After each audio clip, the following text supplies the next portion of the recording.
Mesdames et messieurs, bonsoir et bienvenue à cette première émission de 2015. Alors, bonne et heureuse année à toutes et à tous. Et le seul souhait, c'est de la santé à tout le monde. 2015 sera une année où la politique, autant provinciale que fédérale, aura beaucoup de presse. Élection fédérale, on parle du 19 octobre 2015. Congrès à la chefferie du Parti québécois qui va prendre beaucoup de place au printemps. Les budgets, autant au point de vue fédéral qu'au point de vue provincial et plusieurs autres sujets. Alors, on va parler de tout ça avec mon analyste politique, Maître Marc Lemay. Maître Lemay, bonsoir et bonne année à vous, M. Lemay. Bonsoir et bonne année également. Bonne année à tous les auditeurs, auditrices, effectivement, de cette émission très regardez, les codes très d'écoute important. sont très élevés. En tout cas, on tente d'expliquer et de vulgariser ce qui se passe en politique. Je pense que ça, c'est important. Puis, je suis content que vous disiez ça, M. Lemay, parce que oui, c'est une émission que les gens aiment beaucoup. Je m'en fais énormément parler. Et surtout, ce que les gens me disent, c'est que nous donnons la vérité. Nous, sans aucun parti pris. Et c'est ce qui est important. Oui, puis je pense qu'à un moment donné, tout le monde connaît mon option politique. Oui, exactement. Mais je pense que l'important, là, c'est qu'on soit capable de faire les nuances qui s'imposent dans les débats qui s'en viennent. Et les débats qui vont s'en venir en 2015 sont extrêmement importants, tant pour le Parti québécois que pour le Bloc québécois et pour, bien évidemment, sur la scène fédérale, le NPD, Parti libéral et Parti conservateur. Et c'est pour ça, M. Lemay, que dans mon intro, je disais que ce sera cette année, en 2015, une très grosse année, tant au point de vue politique fédéral qu'au point de vue politique provincial. Vous êtes d'accord avec ça? Absolument. Vous en parler? Absolument. Parce que, comme on le disait tantôt, élection fédérale 19 octobre 2015, à moins d'un changement majeur. Moi, je serais... Écoutez, là, connaissant M. Harper, là, que j'ai côtoyé pendant près de 7 ans, là, pendant plus de 7 ans, je m'excuse, je peux vous dire, je serais très surpris qu'il revienne sur sa position. La loi est passée, c'est le 19 octobre, il l'a dit. Ça va être le 19 octobre. 2, je serai le chef du Parti conservateur qui mènera les troupes du Parti conservateur à l'élection. 3, je serai en campagne électorale à partir du mois de septembre. Donc, et là, le Parti conservateur commence. On le voit aussi, Là, les partis commencent à se mettre en branle en ce début d'année. Mais il va y avoir 2 choses extrêmement importantes, je pense, qui vont jouer. Parlons du Québec, parce que je pense qu'on ne peut pas nécessairement parler du reste du Canada, mais tu vas avoir les budgets, les 2 budgets, celui du Québec au mois d'avril, ça va être extrêmement important, et surtout celui du fédéral, où là on verra est-ce que M. Oliver, le ministre des Finances, va être capable, comment il va faire, qu'est-ce qui va se passer, est-ce qu'il va avoir un surplus budgétaire, et si oui, est-ce que ce surplus budgétaire-là, de quelle façon va être transmis aux électeurs, parce qu'on connaît les conservateurs, ils vont vouloir peut-être faire encore des baisses d'impôts, peut-être nous en annoncer pour l'année prochaine. Quelques petits bonbons, comme on dit. Voilà. Quelques petits bonbons. Et aussi, il faut mettre à ça, M. Lemay, le provincial qui aura un budget également, comme l'avait dit. Est-ce qu'on attend le budget provincial dans la 2e ou 3e semaine de mars ou on extensionne jusqu'en avril? Moi, je pense qu'ils vont attendre, premièrement, ils vont attendre le budget fédéral. Je pense que M. Coiteux va attendre le budget fédéral. M. Létao, plutôt, les deux ensemble. Les deux, c'est les deux, c'est le ministre des Finances, le Conseil du Trésor. Ça, Alors donc, ils vont attendre probablement le budget fédéral et M. Oliver a bien annoncé que ce budget fédéral-là serait déposé probablement au mois de mars, avant l'ajournement de Pâques. Donc, à Ottawa, d'habitude. Quand on sait qu'à Pâques est dans le mois d'avril. Donc, ça devrait se faire au mois de mars. Et à partir de là, on aura le dépôt du budget du Québec. En tout cas, à moins que... On ne sait jamais en politique. Hein? Oui, exactement. Alors, on prend pour acquis que ça va être comme ça. Et tout de suite après, le Congrès, l'élection du chef du PQ, qui sera, je vous le dis là, à moins d'une surprise, considérable, là, ça va être M. Péladeau. Oui, parce qu'il semble être pas mal seul dans la course. Peut-être pas. Il y en a 5 autres. Oui, il y en a 5, mais au moment où l'on se parle, et même M. Péladeau, parce que là, on va en parler un peu, M. Lemay, même au moment où l'on se parle, même M. Péladeau est très silencieux. Tout le monde est silencieux, même M. Lisée qui est silencieux. Ça me En fait, M. Lisée, ce qui est arrivé, là, les candidats doivent avoir, je pense que c'est le 15 janvier, dans ces bouts-là, ou fin janvier, doivent avoir amassé leurs 2000 signatures, et déposées. Là, on sait que M. Pellado s'est fait, M. Lisée s'est fait. Je pense que M. Dainville, c'est sur... Martine Ouellette, c'est sur le bord, si c'est pas fait. Ou c'est sur le point de l'être. C'est sur le point de l'être. Donc, c'est une campagne à la chefferie qui est très longue. Et les grandes balises de cette course à la chefferie vont être fixées au cours ce que nous on appelle dans notre jargon politique un conseil général du Parti québécois qui va réunir tous les présidents. Et là, ça va partir. Mais moi, je pense, je vous avoue, là, ça va être un peu tranquille d'ici fin février. Mais attention, mars-avril, puis mai, bien évidemment, 15 mai pour la course à la chefferie. Ce qui est assez surprenant, et c'est, je le dis, là, on risque encore une fois d'avoir un chef du Parti québécois qui n'a pas, entre guillemets, d'assises au sein même du parti. Voilà. Je vois votre sourire. Je me doute de ce sourire. Ce que ça veut dire, c'est que le travail qu'il va avoir à faire après le mois de mai, c'est de rassembler toutes les troupes si M. Pellado est élu. Et là, j'essaye de voir la FTQ, le SPQ Libre, la CSN. Parce qu'on l'a toujours dit, on le sait aussi, M. Pellado est en grande parenthèse. Regardez, tout le monde l'a vu, là. Tout le monde l'a vu. Mais si j'ajoute à ça dans le four, puis j'ajoute à ça la négociation des conventions collectives, on met dans le four à 300, on ferme la porte du four. On ferme la porte du four, puis on se met une tuque sur la tête. Puis on se souhaite bonne chance, puis je sais pas trop quel gâteau ça va faire. Absolument pas. Puis on se prépare un printemps qui sera pas un printemps érable, mais qui risque d'être un printemps... Très vite. Printemps érable, je pense qu'on s'en va un peu vers ça, on verra comment ça va aller. On va avoir du temps pour en parler, parce qu'ici, on va parler aussi des hausses de tarifs, là, très vitement. Là. On va en parler, qui peut emmener justement à un printemps érable. On en parle de Montego. Je sais que les grandes centrales syndicales en parlent déjà, là. Oui, mais ce qui arrive, c'est... On a un tour... Regardez, ce que j'aime moins du Parti libéral, de M. Couillard et de son équipe, c'est qu'il aurait pu prendre 2 ans pour faire ce qu'ils sont en train de faire. Tout le monde le dit. Tout le monde le dit. Pourquoi que lui, il l'a pas vu d'abord si tout le monde le dit? Parce les que... fiscalistes le disent, les grandes entreprises le disent, le simple citoyen le dit, ça va trop vite. Mais, attendez... Quand je regarde, il faut voir l'ensemble de la... Il faut voir l'ensemble, il faut en faire des coupures, oui. Mais attendez, là, lui, il a peut-être vu venir ce qui est en train de se produire, c'est-à-dire la baisse du prix du pétrole. Oui. À toutes les fois que l'essence baisse d'1 sou... C'est beaucoup d'entrées de moins. C'est beaucoup dans les coffres du gouvernement du Québec. Oui, c'est sûr. Parce qu'il y a une taxe sur l'essence. Alors, c'est clair. Ça, là, j'ai hâte de voir parce que pour moi, ça va être un déficit de plusieurs centaines de millions qui va s'ajouter au déficit de 2 milliards. Parce qu'il y a un trou, là. Eux, ce qu'ils disent, c'est qu'il faut qu'on comble le déficit avant 2016. Bon. Et là, on peut-tu compter sur l'argent que va nous envoyer le gouvernement fédéral? Le dernier trimestre, monsieur, si j'ai bien lu, le dernier trimestre, on a une hausse de 600 millions. Oui, pour de la péréquation. De la péréquation. Comme l'Ontario. Mais je veux vous dire, ça compte pas. Est-ce que ça va combler le trou que va faire? C'est fou je de penserais dire. Pas, mais c'est fou de dire, il y a une baisse du prix de l'essence, donc, il y a moins de revenus qui rentrent au Québec, donc il faut faire des coupures additionnelles, donc... C'est malheureux, mais c'est ça. C'était pas directement là, dans mes questions, mais ça fait rien. J'aime ça qu'on en parle, M. Lemay.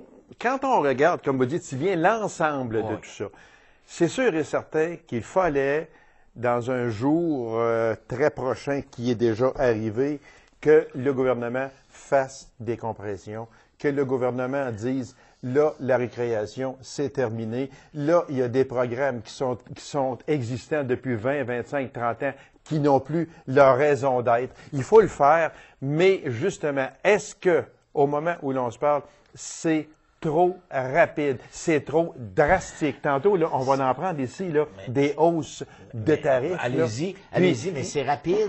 Mais il n'y avait peut-être pas le choix aussi. Je veux dire... ce qui arrive, là, c'est il y a deux entités, il y a deux ministères à Québec qui coûtent plus de la moitié du budget. Oui. L'éducation et la santé. Et la santé. Comment? Et ils sont pas capables.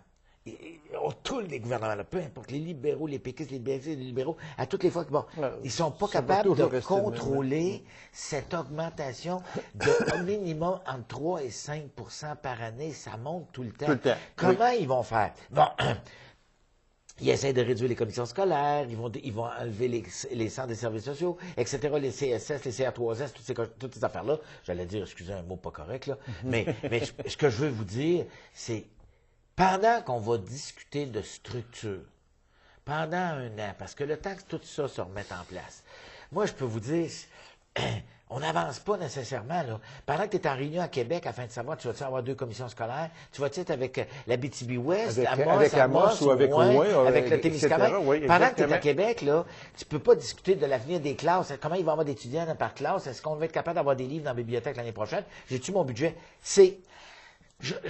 Pour moi, personnellement, je pense qu'on aurait pu prendre 2 ans, mais de toute façon, la mémoire collective des Québécois étant de 6 mois, on s'en serait pas rappelé dans 4 ans, comme quoi il avait fait ces Ça veut coupures-là. dire qu'en 18 mois, on a vu qu'est-ce qui s'était passé. C'est ça. Monsieur Lemay, on va prendre quelques hausses. Puis ce sont des hausses qui vont être en 2015 et qui sont déjà Nos cadeaux, là. Des beaux cadeaux. Ça, on va les prendre en plus des hausses du gouvernement. Ça, là, M. Couillard, en moyenne, c'est 1343 pièces par année. Ça touche la classe moyenne, ce qu'on va prendre là. On parle d'électricité de 2,4 à 3,9 le panier d'épicerie à 2,4 légumes et viande de 3,5 Poste Canada, tarif colis à l'intérieur du pays, 4,2 garderie subventionnée, c'est en fonction du revenu familial, taxe municipale en moyenne 2,2 assurance auto de 5 à 9 taxe scolaire, c'est à déterminer selon les commissions scolaires, mais il y aura une hausse. Immatriculation, gros cylindre, environ 200 Et ça, ce ne sont pas des hausses du gouvernement directement. Non, là, on touche vraiment à la classe moyenne, une classe que l'on ne devrait pas toucher. Ben, en fait, on essaie de définir c'est quoi la classe moyenne, puis plus je regarde, plus j'analyse, plus c'est tout le monde. À part ceux qui sont malheureusement sur l'aide sociale ou qui ont des revenus inférieurs à 20 000 ou 30 000, là, toutes les autres, là. Puis après ça, ben, tu as les plus riches qui ont entre 150 et 200 000 par année de salaire minimum et plus. Là. Oui. Alors, donc, oui, c'est vrai, mais il faut se dire aussi une chose. C'est cette classe-là qui bénéficie le plus de ces programmes sociaux. Ça, il faut le dire, c'est vrai. Alors, bon, mais c'est vrai que c'est pas facile. Moi, en tout cas, je regarde le gouvernement du Québec, de la façon qu'il gouverne actuellement, et le gros problème que nous avons, c'est tout ce qui nous manque du fédéral. Écoutez, croyez-le ou non, là, le gouvernement fédéral doit encore 98 millions, plus que ça, je pense, 180, en tout cas, peu importe, plus de 100 millions au gouvernement du Québec, suite à la crise du verglas de 98. C'est ça. Si ma mémoire est fidèle, c'est 184 millions, mais quelque chose de même. Je ne suis quand même pas avec vous, mais c'est plus de 100 millions depuis la crise du verglas de 98. On parle de 1998. Oui, monsieur. Voilà. Alors là, il va falloir à un moment donné qu'on règle nos comptes, puis que là, qu'on dise, bon, ben là, tu me payes ça, puis etc., puis que ça serait l'éducation postsecondaire, OK, donc, cégep université, c'était 230 millions en 2011. Ça, je m'en rappelle parce que j'étais député, puis à ce moment-là, c'était ce qui était dû. Donc, je me dis, équilibrons nos comptes, là, payez ce que vous nous devez, puis on va essayer de s'ajuster avec nos budgets. Au moins, si on avait ça. Bon, après ça, ben, il y a tout le système de la péréquation. Ah, mon Dieu, oui. Exactement. Tu auras la baisse du prix du pays. Moi, ce qui m'inquiète le plus. De 9,5 milliards aussi, qui va s'en venir du fédéral. Mais je vous dis, ce qui m'inquiète le plus, puis c'est fou que je répète ça, c'est la baisse du prix du pétrole, la baisse du prix de l'essence qui risque de faire très mal au trésor public. Mais oui, c'est sûr. Mais par contre, on nous dit aussi que ça va relancer certains emplois. Il y a des entreprises qui vont se relancer par rapport à ça. Mais justement, on va en parler vitement, M. Lemay, du pétrole. Là, on est ce matin, il faut que je regarde. On est rendu le 9 janvier. Le 9 janvier, et voilà. Ça passe assez vite encore. Le 9 janvier, ce matin, je regardais le prix du pétrole au baril, 48 et 80 quelques en bas de 50 mais il est en bas de 50 Des économistes disent que ça devrait ne pas monter en haut de 60 $ le baril au cours de toute l'année 2015. Ça veut dire qu'à la pompe, on devrait en principe jouer entre 1 $ et 1,5 $ et 6 environ le litre. Quand ça a monté à 1,46 $, voilà. Ça veut dire que calculons 10 de ça. 1,46 $, oui. OK, si on calcule 10 oui. là, 10 de 1,46 $, c'est 14 sous à peu près, le minimum. Là, OK? Oui. Le litre oui. que le gouvernement recevait en taxes. Oui. Puis comment est-ce qu'il s'en prend de litres par jour au Québec?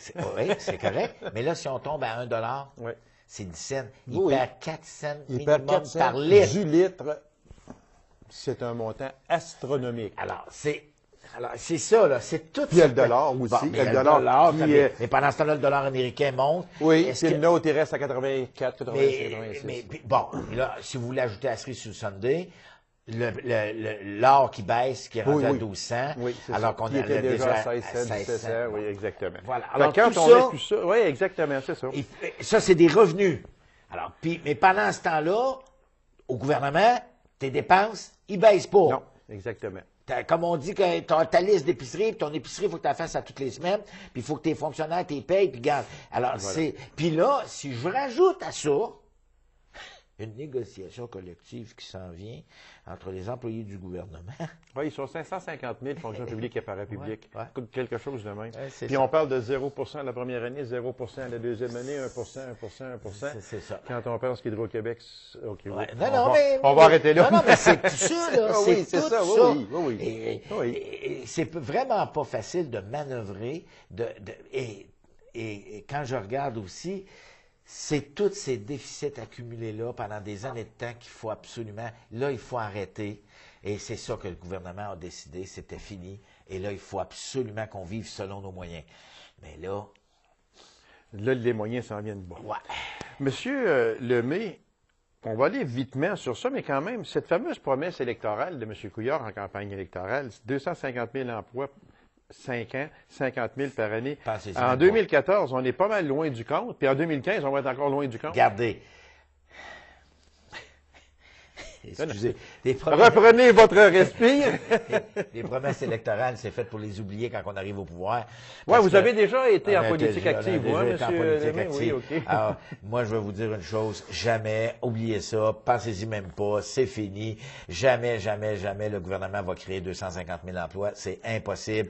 Pas avec la période d'austérité dans laquelle on est, pas avec ce qui s'en vient, pas avec la morosité, pas avec ce qui se passe aux États-Unis, pas avec le coût du dollar qui, effectivement, par rapport au dollar américain, fait en sorte que tout ce qu'on exporte coûte beaucoup plus cher d'exportation. Voilà. Puis tout ce qu'on importe des États-Unis, fait moins d'argent dans nos poches. Et voilà. Alors donc, je peux-tu vous dire, là, non. Alors, on peut passer vite là-dessus. Fini, bonsoir. On va passer vite. On va passer, par exemple, sur quelques grandes fermetures que j'aimerais parler qui sont ici au Québec. Usine de Electrolux et puis de MABE. Produits forestiers résolu qui a fermé son usine Laurentide de Shawinigan après 125 ans.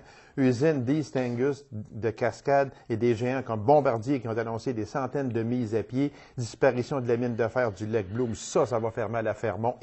Ça fait mal à Fermont. Et puis, il y en a énormément encore. Muller qui vient de fermer ses portes dans les Laurentides. Ouais. On regarde. Dans le comté de Pierre-Carl Pellado, pour votre information. Monsieur Pellado, c'est monsieur. C'est monsieur Pellado. OK. Oui, c'est le même. Okay. Mais c'est dans son comté, c'est dans Saint-Jérôme. Okay, mais plusieurs de ces entreprises étaient annoncées. Oui, quand même. Mais il y en a une où moi, je suis vraiment frustré. C'est Résolu. Oui. Résolu n'a pas fait sa job. Et avec respect pour les dirigeants, et je me rappelle parce que c'était clair qu'ils ne pouvaient plus continuer comme ça. Mais moi, ce qui m'inquiète, c'est que là, on a réussi à sauvegarder, à sauver, à garder encore le moulin à papier à Amos. Ouais. Parce que ça mais ça ferme un peu, ça ferme un peu. Alors, il faut absolument que l'industrie forestière se reprenne, parce que tout ça, ça tient là. Donc... Je vais te dire encore une autre chose ce matin, cet après-midi, ce soir, qui n'est pas correct. Ça nous prendrait 2-3 tornades aux États-Unis pour relancer le marché du bois. Tu sais, c'est pas fin ce que je viens de dire là, Ben. mais il faudrait que notre... C'est ça, pareil. Ben, on a quelques bénéficié- tornades, mais pas de morts. Pas trop de morts. Hein, Mais c'est pas ça qu'on souhaite non Mais plus. c'est pas ça qu'on dit. souhaite non Mais on le dit plus sur un ton de badinage. Ben oui, mais c'est ça. mais c'est clair que si on pouvait vendre plus de bois, etc., relancer le marché, parce que c'est très difficile. Si j'ajoute à ça Tembec, Oui. oh, L'industrie forestière est en crise, ça va est en faire crise, 10 ans. Puis, oui, Ça fait 10 ans, mais j'ai été élu au mois de juin 2004 et la crise forestière, l'accord sur le bois d'œuvre. Et voilà, on en avait parlé on en a- ici, voilà. exactement, Et dans ça cette fait plus- émission-là. Mais tout le monde disait, puis je me rappelle, tout le monde disait, 2-3 ans, ça va être fini, mais c'est un beau trophée. Ça va faire 11 ans. Ça va faire 11 ans, puis c'est encore là. Puis quand on parle dans ça aussi que le domaine minier, c'est un petit peu ça. des hauts, des Ben, bas. c'est- Comme vous le disiez si bien, l'or qui se situe entre 11 et 1200 $. Les marchés des Puis, métaux, le on a marché juste des à métaux. parler près d'Amos, Québec Lithium. Oui, aussi. Et voilà. Pas de bon sens. Non, Ils ont tout, puis il paraît qu'ils en demandent du lithium partout. Alors, il y a un problème. Oui. Est-ce que l'usine de nickel à côté, le projet Dumont près de Launay va partir? J'espère, on Ben, souhaite. j'espère, parce qu'on parle à la construction de 1200 emplois, et après, Voilà. on parle de 600 Mais emplois c'est tout environ. ça qui fait qu'on vit dans un peu d'insécurité actuellement. Monsieur Lemay, Oui. j'aimerais qu'on parle un peu de la péréquation. Le fédéral qui va envoyer 9,5 milliards au Québec. Moi, là, quand je regarde ça, là, je peux pas me dire, hey, bravo, merci beaucoup, le fédéral va nous envoyer un beau gros chèque de 9,5 milliards. Mais est-ce que le Québec est rendu une province de BS? Non. Moi, je pense que c'est uniquement des transferts. Écoutez, là, ça va prendre un économiste à un moment donné pour venir expliquer ici c'est quoi le principe de la péréquation. Parce que c'est pas juste, c'est sur toutes les provinces, premièrement.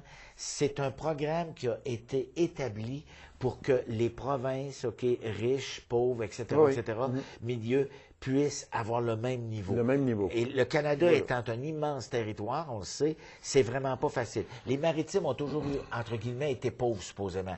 Mais c'est vraiment pas facile, puis c'est pas du BS, parce que on nous verse des sommes, mais on en retourne aussi. Le Oui, 9 c'est milliards que le Québec va recevoir, on va peut-être en retourner 25 ou 30 milliards à Ottawa. Parce que ceux qui achètent des teintes, bon, je dirais Oh, pas oui, à toutes les fois que c'est vous ça, achetez oui. un crayon, Oui. OK, à toutes les fois, il y a un 7,5 qui s'en va à Ottawa. Oui. Alors, donc, Exactement. regarde, bon, c'est sûr que ça aide, mais c'est l'Ontario en reçoit autant, ou presque. Oui. Ceux qui L'Ontario en reçoivent était pas. une province riche, il n'y a pas depuis tellement Bon, longtemps. mais Fait que- parce que c'est une province manufacturière, mais où j'ai un problème, et c'est là que ça va faire mal, c'est l'Alberta.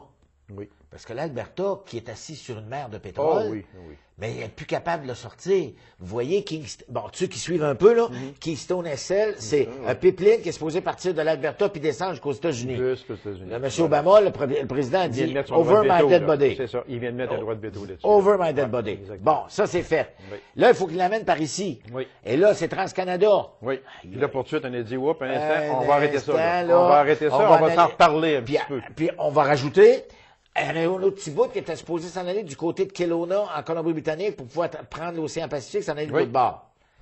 C'est jamais. Alors, le pétrole de l'Alberta, c'est Il bien est là. beau, là. Mais on fait quoi avec? Ah, c'est ça, Si on n'est il pas est là. capable de le sortir, les autres, si, ça va faire mal. Oui. Avec le prix du pétrole qui descend, Voilà. on a vu le premier ministre que j'ai bien connu, d'ailleurs, Dean Prentice, excusez. Oui, c'est Mais- ça, oui. Ben oui, il était l'ancien ministre des Affaires indiennes. Et voilà, Et Dean exactement. Québec- Vous avez eu à travailler avec Ben lui oui, aussi. il est premier ministre de l'Alberta, il trouve pas ça drôle. La seule, On a- pour on a finir ça sur dessus? ça, là, non, mais il reste un petit peu de temps, mais c'est Ah, parce ok. que je veux vous faire fâcher un petit peu ici. Ah, là. ok, ben OK? oui, C'est ah pour oui, ça. fort, sautez l'autre. Mais quand on parle de péréquation, il y a un économiste qui a dit, il n'y a pas tellement longtemps, cet argent devrait servir à se payer des programmes sociaux similaires aux provinces riches. C'est OK? ça. Nous, au Québec, on se paierait des programmes sociaux que même les provinces riches ne peuvent se payer. Ah, moi, en tout cas. On Ah, donc, je voulais juste on a dire toujours ça. pas voulu Mais vivre c'est pas là-dessus à que je socialement. voulais vous faire Ah oui, fâcher vous voulez un me faire petit peu. choquer sur quoi? Ouais, vous? un petit peu, regardez. Allez donc. On va prendre une Commencez l'année, là. On va prendre une petite question facile. Oui. Madame Michael Jean. Ah, la belle Michael. Oui, Excusez. elle est jolie. Non, non, elle est jolie. Michael, Puis tant qu'à avoir une mais- personne, Secrétaire général de la c'est ça. francophonie. Je À trouve que l'Organisation internationale Ouais, de la c'est- francophonie. je trouve que c'est une belle victoire. Est-ce que c'est sa place? Oui. Aucun doute. OK. Aucun doute. Aucun doute. Moi, je l'ai connu quand elle était gouverneur général. je trouvais que le gouverneur général, c'était pas sa place. Mais ça, c'est un autre débat. Oui. Mais tant qu'à avoir un gouverneur général, tant qu'à en avoir un ou une, ou si bien d'en avoir une belle. Je dis ça de même en passant. Mais cela étant très intelligente, très articulée, capable de parler 3, 4 ou 5 langues, j'ai arrêté de compter. Non, mais c'est une personne très cultivée. Je pense que c'était pour enfin, je le dirai pas souvent, là, retenez ça, là, pour le Canada et le Québec, c'est une très belle victoire au niveau international. Ça repositionne le Canada face à l'Afrique. On sait que le Canada n'a pas été bien aimé là-bas. Là. Ça, oui. Alors là, il y a du travail à faire. Mais Mme Michaël-Jean, oui, réponse oui, c'est une très belle nomination. Mais sur ce à quoi je voulais en venir, surtout c'était pas très ça. vitement, Okay. c'était ça aussi un peu, mais Okay. parce qu'il paraît qu'en 2015, on aura droit à un documentaire sur son règne comme gouverneur général du Québec. Et derrière ça, ce n'est même pas le gouvernement Harper, c'est la SODEC, Organisme québécois de financement des arts. Qui va réaliser ce documentaire-là? Sur Mme Michaël-Jean? Oui, Jean-Daniel Lafont. Qui est Jean-Daniel Lafont? C'est le mari C'est de le Madame. mari de Madame. Fait que là, on vient. J'ai hâte de voir ça. Vous me faites pas choquer avec ça, là. Ben non, mais mais vous avez d'autres arguments. Non, mais moi, là. Moi, ça, vous allez me parler de Pellado, ou de M. Beaulieu, ou, tu sais, du Bloc. Qu'est-ce qui va se passer? OK, c'est correct. On en reparlera. On n'aura pas le temps, cette là.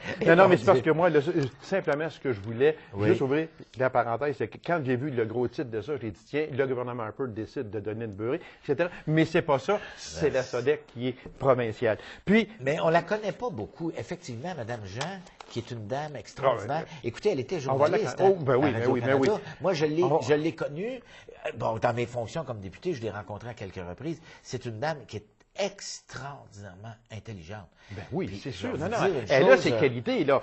On fait quelques farces ici, mais elle a ses qualités. Et une chose que j'avais oubliée qui est excessivement importante, avec tout son poste à l'OIF, en plus de ça, etc., elle garde sa pension de 130 000 $ du gouvernement fédéral. Je voulais juste dire ça en passant. Oui, mais ça va dépendre d'où elle est. Et c'est là que va être le débat.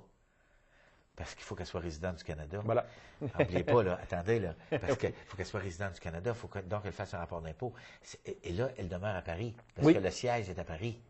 Et ça va être intéressant de suivre ça. Ça va être très intéressant, mais il y aura une petite clause spéciale, probablement. Monsieur Lemay, il reste rien que 2 minutes, Monsieur Lemay. Possible le remaniement ministériel au provincial en 2015? D'après vous? Oui. Ben, il y a des ministres qu'il faut qu'ils changent. Oui, des ministres de chaise. Entre autres, à l'éducation, il faut le dire. Ça, c'est clair, M. Bolduc. Peut-être Mme Thériault, mais moi, en tout cas... Parce que le fait qu'elle... Si on donne un bulletin d'ensemble, là, faut être honnête, là, c'est pas un gouvernement, M. Couillard, qui a fait beaucoup de gaffes. Bon, c'est clair, parlons pas de M. Bolduc, là, c'est sûr. Bon, on peut ne pas aimer notre bon ministre de la Santé, mais je veux dire, regarde, c'est sa façon de procéder, puis est-ce que ça fait qu'il a fait des gaffes? Tu sais, des gaffes, là, non, des gaffes, comme M. Bolduc a dit qu'il n'avait pas besoin de livre dans la bibliothèque. Non, peut-être. Très vitement, il reste à peine 1 minute. 2 petites questions. Vite. Le Bloc faire élire 40 sièges selon M. Mario... Non. Mario Impossible. Beaulieu. C'est ça, M. Mario Beaulieu. 40e, mais impossible. Il l'a dit. Il l'a dit, mais moi, je peux dire qu'on va dans les listes 78, il y a 78 comtés au Québec à la prochaine élection. Oui, puis on va monter aussi à 338 comtés au lieu de 308. Ça aussi. Abolition de la solidarité rurale. Ça m'inquiète. Oui, ça c'est très inquiétant. C'est d'abord qu'on n'ait pas pu en parler. Oui, mais ça fait partie encore des coupures du gouvernement, mais il faudra que les régions se tiennent debout, parce que maintenant, tout s'est centralisé à Montréal et à Québec. Il faut faire extrêmement attention. Monsieur Lemay, merci infiniment. On va se revoir encore parce qu'il on va avoir une belle année. Il y en a. On va avoir une belle année. On va avoir une très belle année. Fait que je vais vous réinviter là, très vitement parce qu'il y a des choses qui sont restées sans réponse parce que les questions, on n'a pas eu le temps de les poser et non pas parce que vous ne répondez pas. Merci beaucoup, Monsieur Lemay. Merci. Bonne fin de journée. Merci beaucoup. Alors, mesdames et messieurs, merci d'avoir été là. On se donne rendez-vous à une prochaine émission de On s'en parle. Au revoir et bonne semaine.